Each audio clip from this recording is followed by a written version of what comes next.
Sergeant Mike Rodriguez never thought he'd see his 25th birthday. The dusty streets of Fallujah stretched before him like a maze of death, each corner hiding potential enemies. It was November 2004, and the Second Battle of Fallujah was tearing the city apart. Mike had been deployed with his Marine unit for 8 months, but nothing could have prepared him for what was coming. The morning started like any other patrol. Mike checked his gear twice, said a silent prayer, and stepped into the armored Humvee with his squad. Private Johnson sat across from him, nervously tapping his rifle.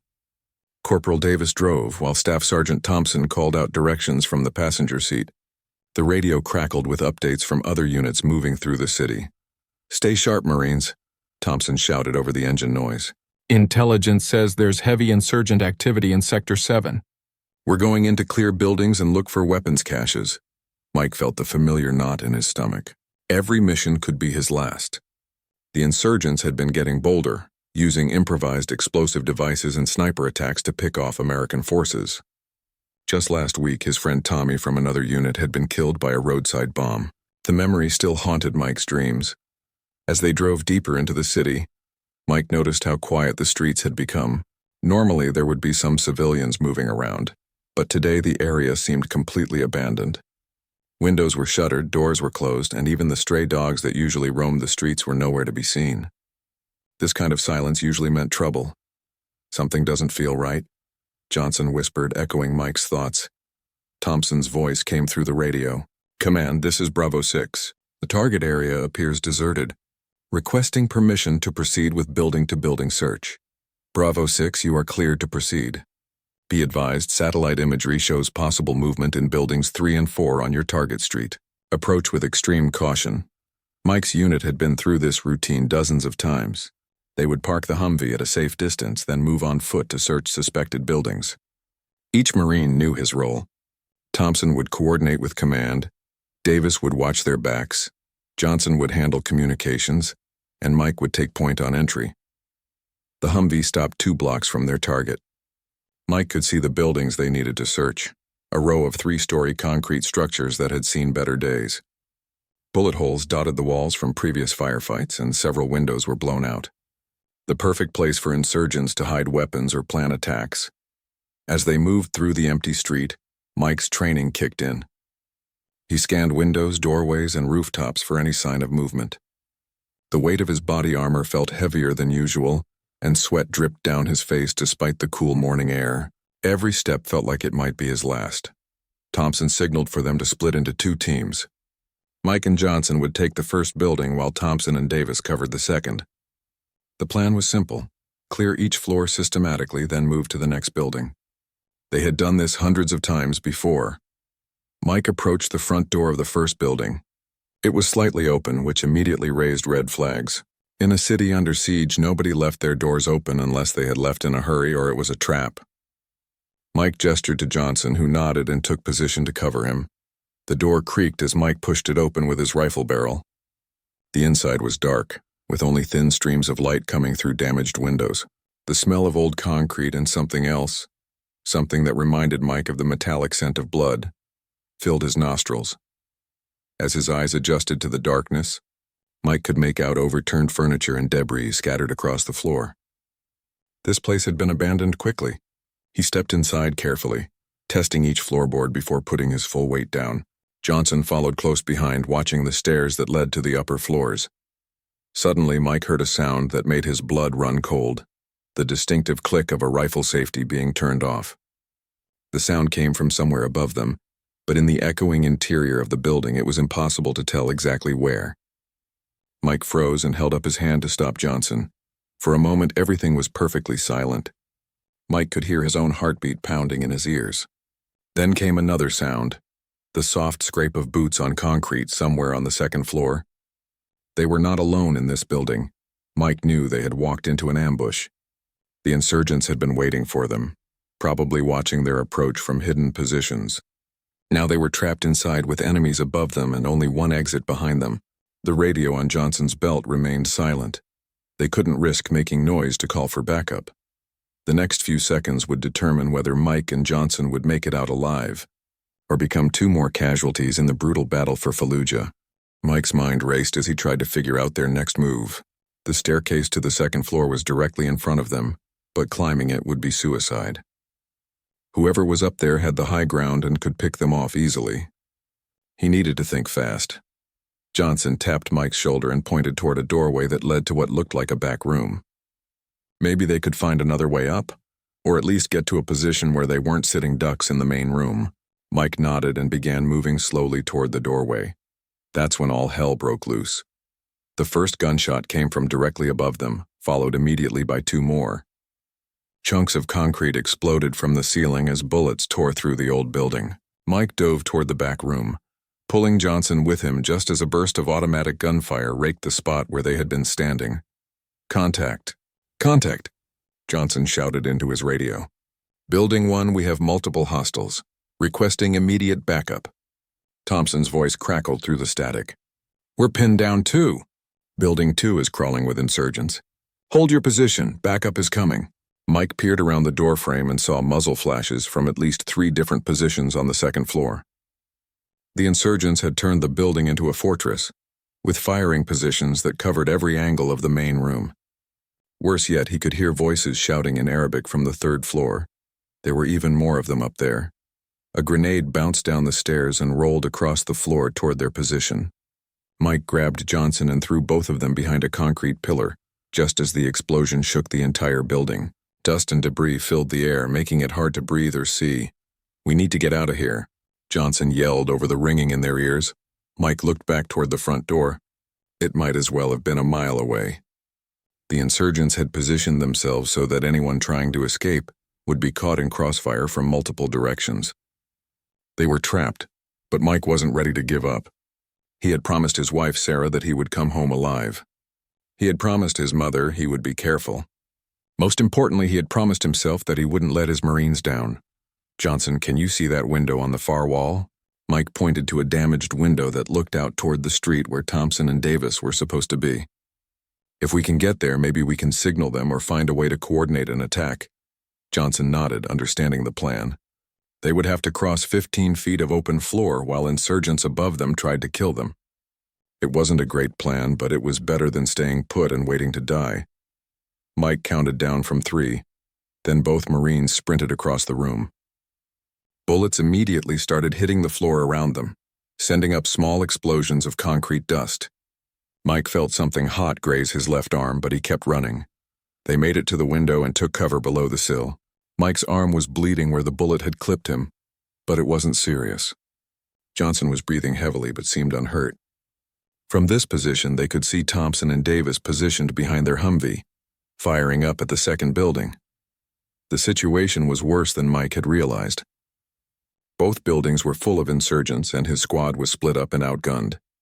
Other Marines units were supposed to be working this sector, but Mike couldn't see any sign of them. For all he knew, his 4-man team was on their own, against dozens of enemies.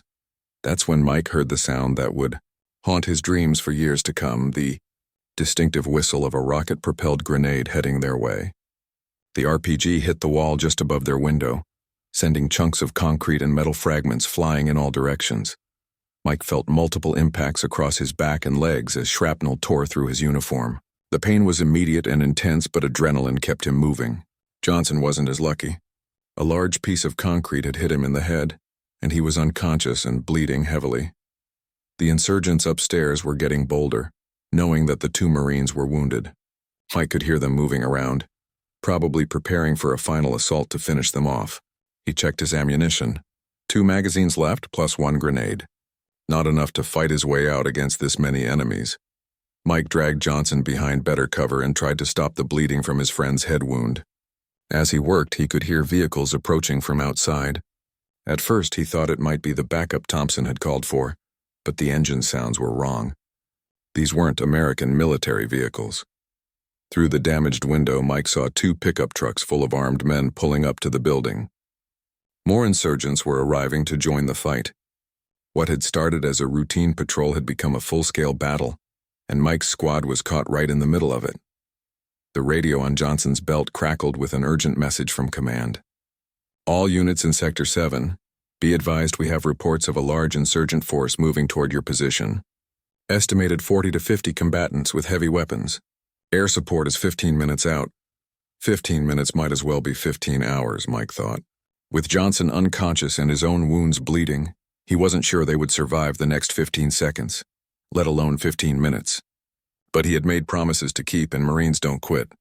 Mike pressed himself against the wall as footsteps thundered down the stairs. The insurgents were coming for them, and he had to act fast. Johnson was still unconscious, leaving Mike to defend both of them. His back burned where the shrapnel had hit him, and he could feel warm blood soaking through his uniform. The first insurgent appeared at the bottom of the stairs, assault rifle raised and ready. Mike didn't hesitate. 3 quick shots and the man dropped, but Mike knew there were many more behind him. 2 more insurgents rushed down the stairs, firing wildly. Mike rolled to a new position and returned fire, hitting one of them in the shoulder. The wounded man screamed and fell, but his partner kept advancing. Mike's rifle clicked empty just as the insurgent rounded the pillar where he was hiding. Without thinking, Mike lunged forward with his bayonet. The steel blade found its target, and the insurgent dropped his weapon. Mike grabbed the fallen AK-47 and checked the magazine. Almost full. At least now he had more ammunition. From outside, Mike could hear Thompson and Davis engaged in a fierce firefight with the new arrivals. Gunfire echoed through the streets as more insurgents joined the battle. What worried Mike most was that he couldn't hear any other American voices on the radio. Where was the rest of his unit? Where was the backup that was supposed to be coming? Johnson stirred and opened his eyes, though he looked dazed and confused. What happened? He mumbled. Stay down, Mike whispered. We're surrounded, but help is coming. He hoped he sounded more confident than he felt. The building shook as another RPG exploded somewhere above them. Dust and debris rained down from the ceiling. Mike could hear Arabic voices shouting instructions, and it sounded like they were organizing for a coordinated attack. Soon, insurgents would be coming at them from multiple directions at once. Mike made a difficult decision. They couldn't stay in the building. It was becoming a death trap. But they also couldn't run across the open street to reach Thompson and Davis. Their only chance was to find another way out, maybe through the back of the building. Johnson, can you move? Mike asked. Johnson nodded, though he still looked shaky. I think so. My head feels like it got hit by a truck. Close enough, Mike said. We need to move. Stay low and follow me.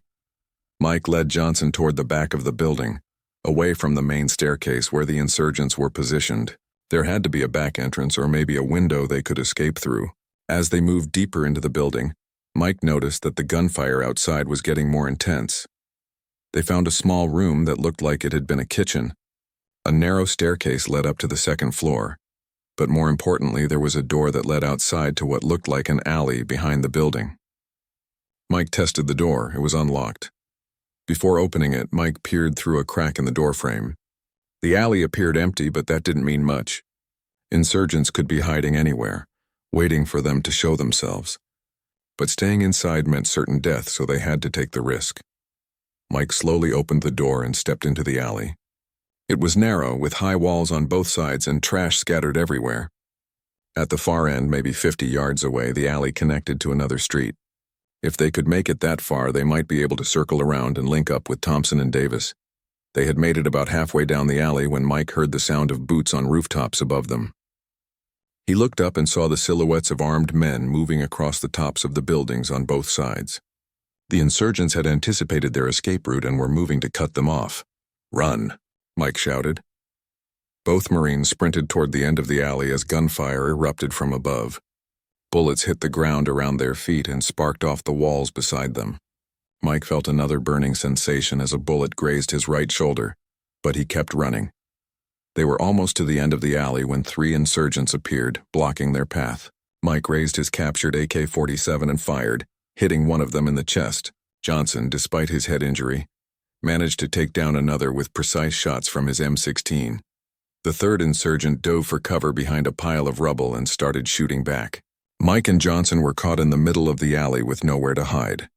More insurgents were coming down from the rooftops using ropes and ladders to reach the ground level. Mike realized they were about to be completely surrounded. In the distance, he could still hear the firefight where Thompson and Davis were pinned down. The radio was full of voices calling for medical evacuation and air support. But Mike couldn't tell how close help actually was. That's when Mike made a decision that would save their lives but nearly cost him everything. He pulled out his last grenade and prepared to throw it at the insurgents blocking their path. But as he pulled the pin, a sniper's bullet hit him in the left leg, spinning him around and causing him to drop the grenade. The grenade rolled across the ground, and Mike realized with horror that it was going to explode right next to Johnson. Without thinking, Mike threw himself on top of his fellow Marine just as the explosion ripped through the alley. The blast lifted both men off the ground and slammed them against a concrete wall. Mike felt multiple pieces of shrapnel tear into his body, his back, his arms, his legs. The pain was unlike anything he had ever experienced, but through the ringing in his ears he could hear Johnson groaning beneath him. His friend was alive. As insurgents closed in from both ends of the alley, Mike tried to stand but found that his legs wouldn't support him. Blood was flowing freely from at least 6 different wounds, and he was starting to feel dizzy from blood loss. His vision was getting blurry, but he could make out the shapes of armed men approaching their position. Mike managed to raise his rifle one more time, determined to keep fighting until the very end. Mike's world had become a nightmare of pain and gunfire. Blood pooled beneath him as he lay against the alley wall, struggling to keep his rifle steady. Johnson was conscious but badly hurt, and the insurgents were closing in from both directions. Mike counted at least 8 of them, all armed and moving with the confidence of hunters who had cornered their prey. The first insurgent to reach them kicked Mike's rifle away and shouted something in Arabic. Mike couldn't understand the words, but the meaning was clear. They were prisoners now, assuming the insurgents didn't just kill them on the spot. One of the insurgents, a man with a thick beard and cold eyes, knelt down beside Mike and began searching through his gear. He took Mike's radio, his remaining ammunition, and his medical supplies. When he found the photograph of Mike's wife, Sarah, in his breast pocket, he held it up and said something that made the other insurgents laugh. Mike felt rage building inside him despite his wounds. These men could kill him, but they had no right to mock his wife. He tried to speak, to tell them to leave the photo alone, but only blood came out of his mouth. The bearded insurgent seemed to be in charge. He spoke rapidly to his men, pointing at Mike and Johnson, then toward the street where the fighting was still going on. Mike caught a few words that sounded familiar from his basic Arabic training, something about prisoners and information. They weren't going to be killed immediately. The insurgents wanted to question them first, probably about American troop movements and operational plans. Mike knew he would never give them that information, no matter what they did to him. 2 insurgents grabbed Mike under his arms and started dragging him deeper into the alley, away from the street where Thompson and Davis were still fighting. Every movement sent waves of agony through his body as the shrapnel wounds reopened. Johnson was dragged behind them, leaving a trail of blood on the concrete. They were taken to a small building that looked like it had once been a shop. The windows were covered with metal sheets, and the only light came from a few candles scattered around the room. In one corner, Mike saw something that made his blood run cold. Another American soldier tied to a chair and barely conscious. The man's uniform was torn and bloody, and Mike could see evidence of torture. The insurgents threw Mike and Johnson to the floor next to each other. The bearded leader barked orders, and several men left the room. Mike could hear them talking outside, and occasionally one of them would laugh. They seemed to be in no hurry, as if they had all the time in the world to deal with their prisoners. Mike tried to assess his wounds while he waited. The shrapnel had hit him in at least 14 different places: his back, both legs, his right arm, and his abdomen. The worst wound was in his left thigh, where he could feel a large piece of metal still embedded in the muscle. He was losing blood fast, and he knew that even if rescue came, he might not survive long enough to receive medical treatment. Johnson was in better shape, though the head wound was still bleeding. His eyes were clearer now, and Mike could see that he was trying to work on the rope that bound his hands behind his back. "Don't move too much," Mike whispered as quietly as he could. "Pretend to be unconscious. If they think you're not a threat, they might get careless." Johnson nodded slightly and let his head fall forward, pretending to pass out. It was a smart move. The insurgents were paying less attention to him and focusing more on Mike, who they probably saw as the senior Marine. Hours passed, though Mike had no way to tell exactly how long. The pain from his wounds came in waves, sometimes manageable, sometimes overwhelming. He drifted in and out of consciousness, dreaming of Sarah, of his childhood home in Texas, of anything other than the nightmare he was living. The bearded insurgent returned with two other men Mike hadn't seen before. One of them spoke English with a heavy accent and seemed to be some kind of leader or interrogator. He pulled up a chair in front of Mike and sat down. "American soldier," the man said. "You are going to answer my questions. If you cooperate, perhaps you live. If you do not—" He gestured toward the unconscious soldier in the corner. Mike said nothing. He had been trained for this situation, though the reality was much worse than any training exercise. The key was to give them nothing useful while trying to stay alive as long as possible. Every minute he survived was another minute for rescue to arrive. "What is your unit?" the interrogator asked. "How many American soldiers are in this sector? Where are your command posts?" Mike remained silent, staring straight ahead. The interrogator nodded to one of his men, who stepped forward and kicked Mike in his wounded leg. The pain was so intense that Mike nearly blacked out, but he managed not to scream. "I can make this much worse," the interrogator said calmly. "Tell me what I want to know." Still, Mike said nothing. In his mind, he repeated the code of conduct he had memorized during training. "If I am captured, I will continue to resist by all means available. I will make every effort to escape and aid others to escape." The interrogation continued for what felt like hours. The insurgents tried different approaches: threats, physical pain, psychological pressure. They showed him photographs of other captured Americans and described in detail what had happened to them. They threatened to send pictures of his torture to his family. Through it all, Mike gave them nothing. He told them only his name, rank, and service number, exactly as he had been trained. With each refusal to cooperate, the beatings got worse. But Mike held on to the hope that his fellow Marines were looking for him. Outside, the sounds of battle seemed to be getting closer. Mike could hear the distinctive sound of American helicopters in the distance, and the insurgents were becoming more nervous. They spoke in urgent whispers and kept looking toward the covered windows. The interrogator stood up abruptly and said something to his men in Arabic. Mike caught the word that meant kill and realized that his time was running out. The insurgents had decided that if they couldn't get information from him, they would eliminate the evidence of their presence and move to a different location. As one of the insurgents raised his rifle and pointed it at Mike's head, the sound of explosions erupted from the street outside. The building shook, dust fell from the ceiling, and Mike could hear the unmistakable sound of American voices shouting tactical commands. The cavalry had finally arrived. The sound of American military operations was like music to Mike's ears. He could hear the distinctive whop-whop of Apache helicopters overhead, followed by the thunderous explosions of their missiles hitting targets throughout the sector. The building shook with each impact and dust rained down from the damaged ceiling. The insurgents were in complete panic. The bearded leader was shouting orders while his men scrambled around the room, grabbing weapons and equipment. The interrogator who had been questioning Mike drew his pistol and aimed it at Mike's forehead, apparently deciding to execute his prisoners before fleeing. That's when the front wall of the building exploded inward. A Bradley fighting vehicle had crashed straight through the concrete blocks, its massive bulk filling half the room. The insurgent with the pistol was crushed instantly under tons of rubble, and two others were killed by flying debris. The remaining insurgents opened fire on the vehicle, their bullets bouncing harmlessly off its armor. The Bradley's rear hatch dropped, and 6 Marines in full combat gear poured out, weapons ready. Mike had never seen a more beautiful sight in his life. The lead Marine, a sergeant with Mitchell on his name tape, immediately started barking orders. "Secure the prisoners. Rodriguez, check those 2 Americans. Williams, watch that corner." The firefight inside the small building was brief but intense. The insurgents were trapped with nowhere to run, and the Marines had superior firepower and training. Within minutes, it was over. 3 insurgents were dead, 2 were wounded and captured, and the rest had been eliminated. Marine Corporal Rodriguez knelt beside Mike and immediately began assessing his injuries. "Jesus, Sergeant, you look like hell. How many times did they hit you?" "Feels like about 50. Mike managed to croak through his dry throat. "Check on Johnson and that other soldier. They need help too."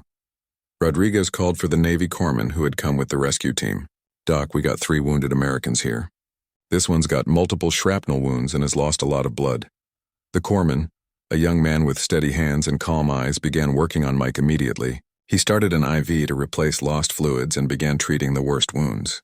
"You're going to be okay, Marine. We're getting you out of here." Mike felt himself starting to fade as the adrenaline wore off and exhaustion took over. "Johnson? Is Johnson okay?" "Your buddy's going to be fine," the corpsman assured him. "Head wound looks worse than it is." "The other prisoner is in rough shape, but he's alive. You all did good holding on until we got here." As the Marines prepared to evacuate the wounded, Mike learned what had happened after he and Johnson were captured. Thompson and Davis had held their position for 3 hours, calling in airstrikes and coordinating with other units to surround the insurgent stronghold. When they realized Mike and Johnson were missing, Thompson had refused to withdraw despite orders from command. "Thompson wouldn't leave without you," Sergeant Mitchell explained as they loaded Mike onto a stretcher. "He kept saying Marines don't leave Marines behind. Guy's got brass, I'll give him that." The evacuation was like something from a movie. Mike was loaded onto a Black Hawk helicopter, along with Johnson and the other rescued prisoner. As they lifted off from the war-torn streets of Fallujah, Mike could see the extent of the battle that had been fought to rescue them. Several buildings were destroyed. Smoke rose from burning vehicles, and he could count at least a dozen insurgent bodies in the streets. The flight to the military hospital took only 20 minutes, but it felt like an eternity. Mike drifted in and out of consciousness as the medical team worked to stabilize his condition. Every time he woke up, Johnson was there beside him, beaten up but alert, talking to him and making sure he stayed awake.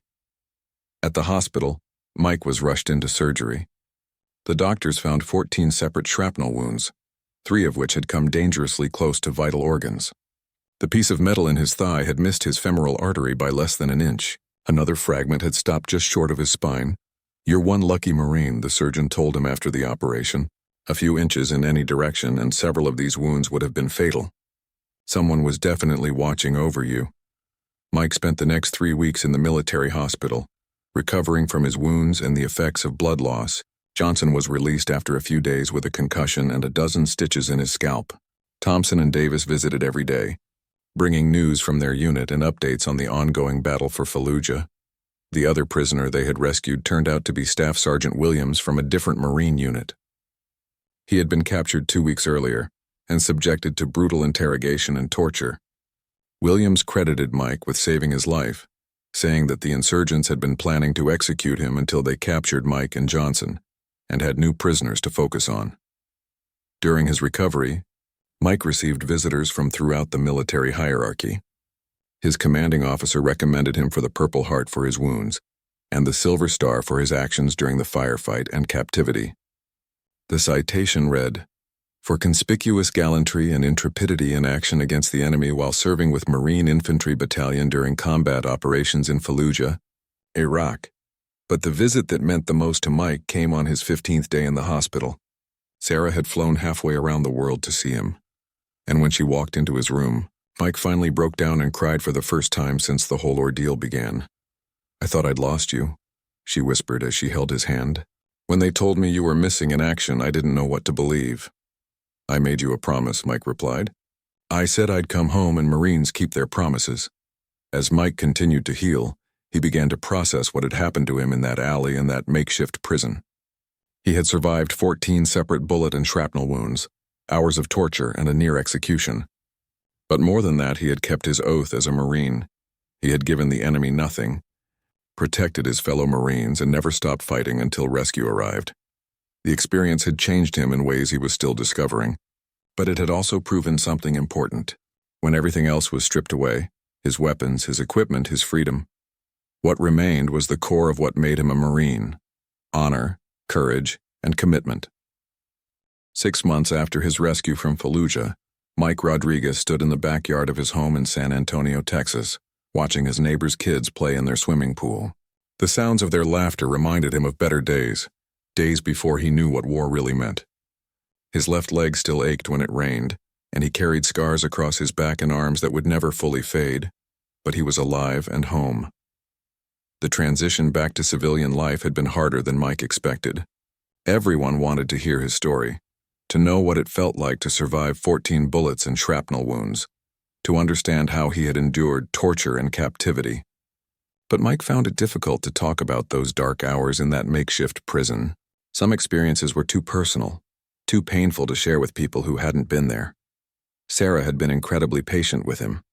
She understood when he woke up screaming from nightmares, when sudden loud noises made him drop to the ground, when crowded places made him nervous and irritable. She had researched post-traumatic stress disorder and found him a counselor who specialized in working with combat veterans. "It's okay to not be okay," the counselor had told him during one of their sessions. "What you went through was traumatic. Healing takes time and it's not a straight line." Mike had been medically retired from the Marine Corps due to his injuries, but he stayed in touch with his unit.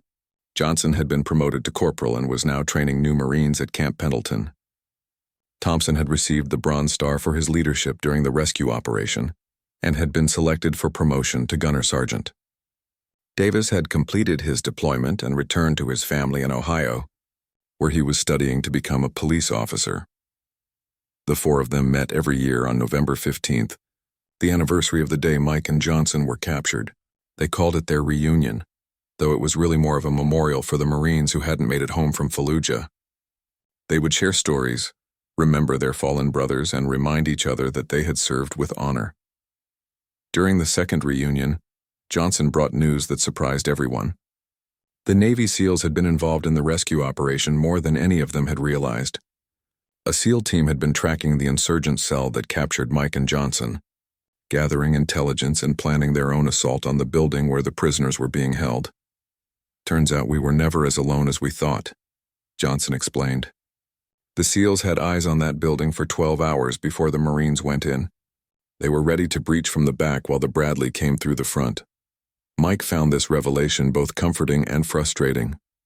Comforting because it meant that even more resources had been dedicated to rescuing them than he had known. Frustrating because it reminded him how much he still didn't know about what had happened during those terrible hours. Thompson had brought photographs from their deployment, including pictures taken during the rescue operation. Mike studied them carefully, seeing for the first time the full scope of the battle that had been fought to save him and Johnson. The entire sector had been locked down with multiple Marine units, Army support, Air Force close air support, and Special Operations Forces all working together. "You see this?"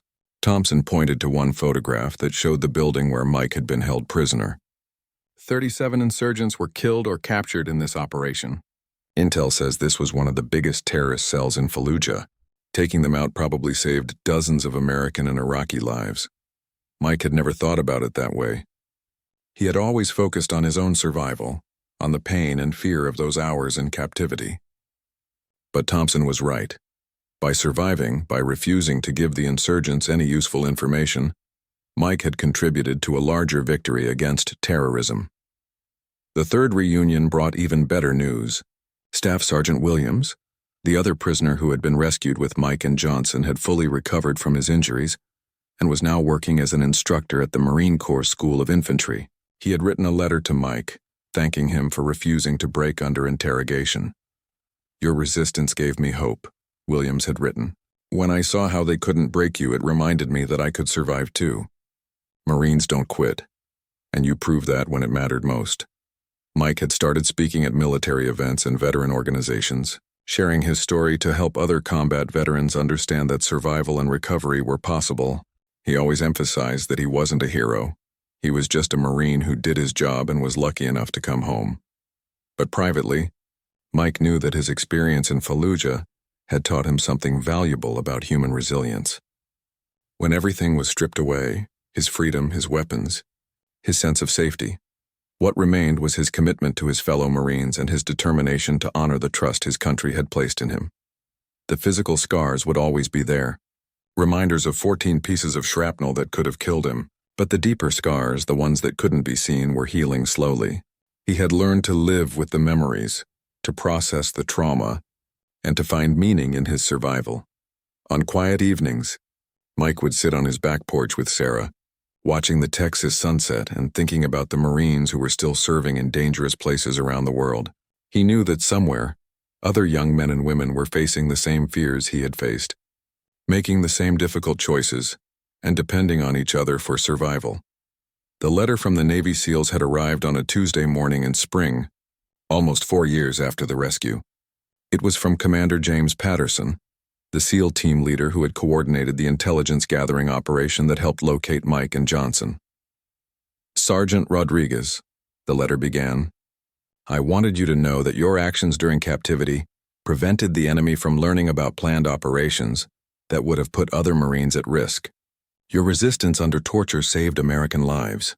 The intelligence we gathered from that operation led to the capture of 3 high-value targets and the disruption of a major terrorist network." The letter went on to explain that the insurgent cell that had captured Mike was part of a larger organization, planning attacks on American forces throughout the region. By refusing to provide any useful information, Mike had helped protect those operations and the Marines who carried them out. Mike read the letter several times, then carefully folded it and put it in the box where he kept his military awards and photographs. It was nice to know that his suffering had served a larger purpose. But what mattered most to him was simpler. He had kept faith with his fellow Marines, and they had kept faith with him. The final lesson of Fallujah wasn't about courage under fire or surviving impossible odds. It was about the bonds between Marines that transcend individual survival. Thompson had refused to leave without him. Johnson had shared his captivity and supported him through the worst moments. Davis had helped coordinate the rescue. The Marines who came through that wall had risked their own lives to save prisoners they had never met. Years later, when young Marines asked Mike what it takes to survive combat, he would tell them it's not about being fearless or invincible, it's about taking care of each other, keeping your promises, and remembering that no Marine fights alone. Mike Rodriguez had survived 14 bullets and shrapnel wounds, hours of torture and the constant threat of execution, but he had also survived something else. The test of whether he would remain true to his oath as a Marine when everything else was taken away from him. In the end, that was the victory that mattered most.